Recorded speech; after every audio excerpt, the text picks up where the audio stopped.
Assalamualaikum warahmatullahi wabarakatuh. Hai siswa kelas 5, bagaimana kabarnya untuk minggu ini? Semoga semuanya sehat ya. Oke, untuk siswa kelas 5, minggu ini kita sudah mulai pelajaran yang terakhir di semester 1 ya, yaitu pelajaran 5.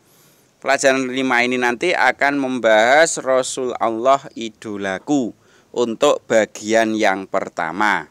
Nah, bagian yang pertama yaitu yang akan kita pelajari adalah Nabi Daud. Nabi Daud ini merupakan salah satu dari Rasul Allah. Sebelum kita mempelajari kisah tentang Nabi Daud, mari kita menyanyi dulu ya. Judulnya adalah 25 Nabi. Bisa semua ya? Oke, kita mulai. Adam, Idris, Nuh, Hud, Soleh, Ibrahim, Lut, Ishak, Ismail, Yakub, dan Yusuf, Su'aib, Harun, Musa, Daud, Dzulkifli, Sulaiman, Ayub, Yunus, Zakaria, Ilyas dan Ilyasa, Yahya, Isa dan Muhammad, itu semuanya nabi, kita orang Islam. Nah, itu tadi lagu tentang 25 nabi. Di antara 25 tadi kan ada Nabi Daud. Ya. Untuk Rasul Allah idolaku itu berarti kita mencintai Rasul. Jadi ketika kita mengidolakan Rasul, kita juga mencintai Rasul. Kemudian cara mencintai Rasul yaitu dengan meneladani para Rasul, baik itu perkataan Rasul maupun perbuatan para Rasul. Itu. Berikutnya, sekarang kita menuju ke kisah Nabi Daud. Siapakah Nabi Daud? Nabi Daud itu merupakan salah satu rasul yang wajib kita teladani, yaitu Nabi Daud. Berikutnya, Nabi Daud itu merupakan anak bungsu dari 13 bersaudara. Ya, jadi Nabi Daud itu saudaranya ada 13. Kemudian ayah Nabi Daud itu bernama Ibsa yang berasal dari Bani Israel. Berikutnya, Nabi Daud itu merupakan keturunan yang ke-13 dari Nabi Ibrahim. Yaitu tepatnya silsilahnya adalah Nabi Daud, ayahnya bernama Ibsa, ayahnya lagi bernama Abir, ayahnya Abir namanya Salmun, ayahnya Salmun namanya Nahsun, ayahnya Nahsun bernama Uwainadab, ayahnya Uwainadab bernama Irmi, ayahnya Irmi bernama Hasrun, ayahnya Hasrun bernama Farid, ayahnya Farid bernama Yahuza, ayahnya Yahuza bernama Yakub, ayahnya Yakub bernama Ishak, dan ayahnya Ishak bernama Ibrahim. Nah, ini merupakan keturunan ke-13 dari Nabi Ibrahim. Berikutnya, Nabi Daud itu hidup pada masa Raja Talut dan Raja Jalut. Raja Talut itu merupakan raja yang beriman, sedangkan Raja Jalut itu merupakan raja yang kafir. Dan Nabi Daud ini merupakan salah satu tentara dari Raja Talut, yaitu raja yang beriman itu tadi, dan berperang bisa mengalahkan Raja Jalut. Sehingga Nabi Daud diangkat menjadi Raja Talut dan oleh Allah juga diangkat menjadi Rasul. Jadi Nabi Daud itu selain menjadi Rasul juga menjadi raja, yaitu Raja Talut. Berikutnya tentang mukjizat Nabi Daud. Ada beberapa mukjizat Nabi Daud, di antaranya Yang pertama, Nabi Daud itu mempunyai suara yang merdu. Jadi jika ada orang yang sakit, kemudian saat mendengar suara Nabi Daud, atas izin Allah penyakitnya akan sembuh. Ini merupakan salah satu mukjizat dari Nabi Daud, yaitu suaranya merdu. Berikutnya yang kedua, mukjizat Nabi Daud adalah gunung dan burung-burung ikut bertasbih bersama Nabi Daud. Jadi ketika Nabi Daud itu bertasbih memuji Allah, maka gunung-gunung dan burung-burung semuanya ikut bertasbih menirukan Nabi Daud. Yang ketiga, mukjizat Nabi Daud adalah memahami bahasa burung dan binatang lainnya. Jadi terhadap bahasa burung, bahasa binatang-binatang yang lain, Nabi Daud ini memahaminya. Itu juga merupakan mukjizat Nabi Daud. Mukjizat yang keempat, Nabi Daud itu dapat melunakkan besi dan mengubah bentuknya tanpa alat, ya, tanpa dipanaskan. Jadi misalnya ada besi langsung dibengkok-bengkokkan seperti itu bisa. Ini merupakan mukjizat Nabi Daud juga. Selanjutnya mukjizat yang nomor 5 adalah kitab Zabur. Kitab Zabur ini merupakan salah satu kitab Allah yang diturunkan kepada para nabi, dan Zabur ini diturunkannya kepada Nabi Daud.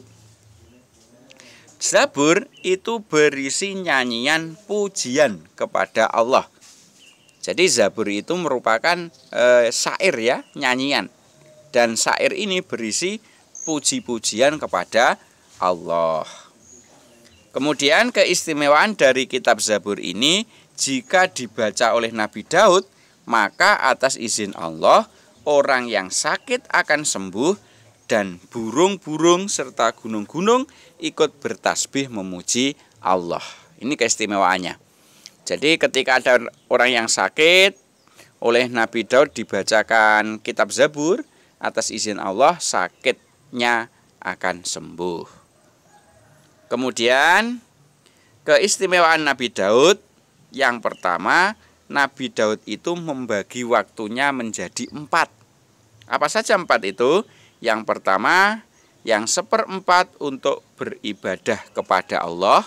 Jadi digunakan untuk beribadah, ya. Kalau saat ini orang Islam berarti ya sholat. Berikutnya yang 1/4 lagi digunakan untuk keluarga. Jadi untuk kepentingan keluarganya. Karena memang Nabi Daud itu meskipun Nabi juga mempunyai keluarga juga, mempunyai istri, mempunyai anak.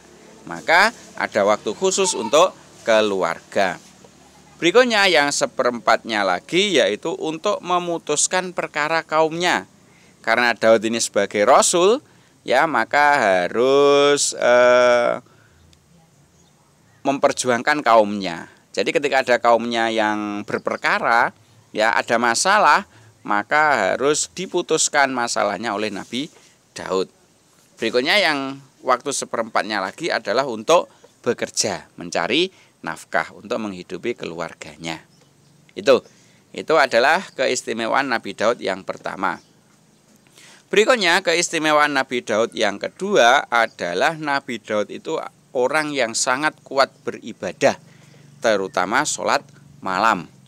Jadi ketika sepertiga malam yang terakhir, Nabi Daud ini selalu sholat malam beribadah kepada Allah. Selanjutnya yang ketiga keistimewaan Nabi Daud, selain kuat beribadah, Nabi Daud juga kuat berpuasa. Puasanya Nabi Daud ini sehari puasa, sehari berbuka. Ini dilakukan terus selang-seling selama masa hidupnya. Oleh karena itu, puasa seperti ini sampai sekarang terkenal dengan puasa Nabi Daud. Kita juga bisa melaksanakannya, dan jika kita melaksanakannya, kita akan mendapatkan pahala. Caranya bagaimana? Ya, selang-seling seperti itu. Misalnya hari ini puasa, besok tidak. Besoknya lagi puasa, besoknya lagi tidak. Terus menerus seperti itu. Itu disunahkan untuk umatnya Nabi Muhammad. Ini mengikuti puasanya Nabi Daud. Berikutnya yang keempat adalah Nabi Daud itu sangat terampil membuat baju besi. Ya, ini merupakan keistimewaan yang nomor 4. Nah, dari kisah Nabi Daud ini ada beberapa pelajaran yang dapat kita ambil, ya, dapat kita teladani dalam kehidupan sehari-hari. Apa saja? Yang pertama yaitu kita harus selalu taat kepada Allah, sama seperti Nabi Daud itu, ya, meskipun seorang raja, maka Nabi Daud tetap taat kepada Allah. Buktinya selalu beribadah kepada Allah. Maka dari itu, bagaimanapun kondisi kita harus selalu taat kepada Allah. Bisa ya? Oke, itu yang pertama. Caranya bagaimana? Caranya taat dengan cara menjalankan perintah Allah dan menjauhi larangannya. Yang kedua, pelajaran yang dapat kita ambil dari Nabi Daud adalah dengan sholat tahajud. Ya, sholat tahajud itu apa? Sholat tahajud itu ya sholat malam itu dilakukan di sepertiga malam yang terakhir. Mungkin mulai jam 2 ya, jam 2 malam, jam 3 malam, jam 4 malam. Ya, terserah.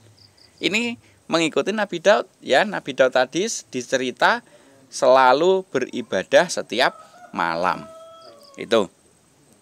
Berikutnya, pelajaran yang ketiga yang dapat kita ambil adalah kita disunahkan untuk berpuasa Daud.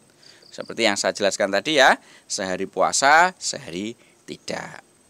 Yang keempat, pelajaran yang dapat kita ambil adalah banyak melakukan amal solih. Ya, baik itu mungkin bersedekah, berinfak, membantu orang tua, dan lain sebagainya. Itu adalah amal-amal solih. Ya, kemudian membaca Al-Quran, dan lain-lain. Itu merupakan beberapa pelajaran yang dapat kita ambil dari kisah Nabi Daud. Oke ya, kira-kira dari 4 pelajaran yang bisa kita ambil ini, kira-kira kalian bisa menerapkan dalam kehidupan sehari-hari? Pasti tentunya bisa ya. Oke, sementara itu saja siswa kelas 5. Semoga sedikit materi ini bermanfaat untuk kita semua. Saya akhiri, assalamualaikum warahmatullahi wabarakatuh.